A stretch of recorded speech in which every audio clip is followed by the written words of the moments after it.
बीडमध्ये कोण नगराध्यक्ष होणार आणि कुणाची सत्ता येणार पाहूया। तर आपण बघतोय या ठिकाणी बीडमध्ये नगराध्यक्ष स्मिता वाघमारे, प्राची राष्ट्रवादी शरद पवार गटाच्या स्मिता वाघमारे हे संभाव्य नगराध्यक्ष होऊ शकतात असं दिसतंय। नक्कीच अतिशय महत्त्वाचा निकाल आपण पाहतोय। बीडमध्ये स्मिता वाघमारे राष्ट्रवादी शरद पवार गटाकडून संभाव्य नगराध्यक्ष होण्याची शक्यता आहे। तर बीडमध्ये सत्ता जी आहे ती राष्ट्रवादी शरद पवार पक्षाची येऊ शकते। 15 जागा ज्या आहेत त्या बीडमध्ये राष्ट्रवादी शरद पवार यांच्या पक्षाला मिळतील, त्यांची सत्ता इथं येईल असं सध्या दिसतंय। हे आकडे समोर आलेले आहेत।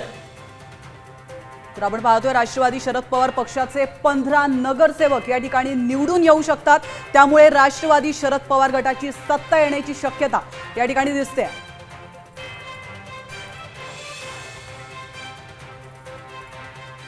तर याबाबत आमचे प्रतिनिधी योगेश काशीद यांनी नेमका या संपूर्ण परिस्थितीवर काय अंदाज वर्तवलेला आहे ते देखील पाहूयात।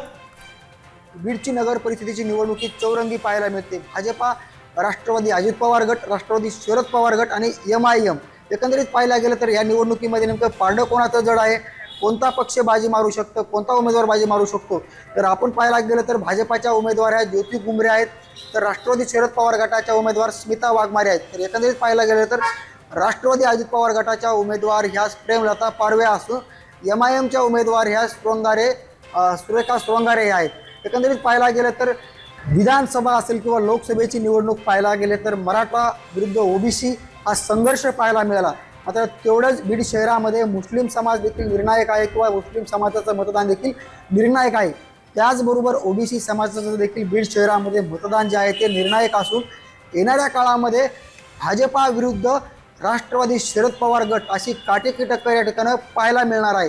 आता या निवडणुकीमध्ये पाहायला गेलं तर आजच्या स्थितीला राष्ट्रवादी शरद पवार गटाच्या उमेदवार स्मिता वाघमारे ह्या आघाडीवर असताना पाहायला मिळते।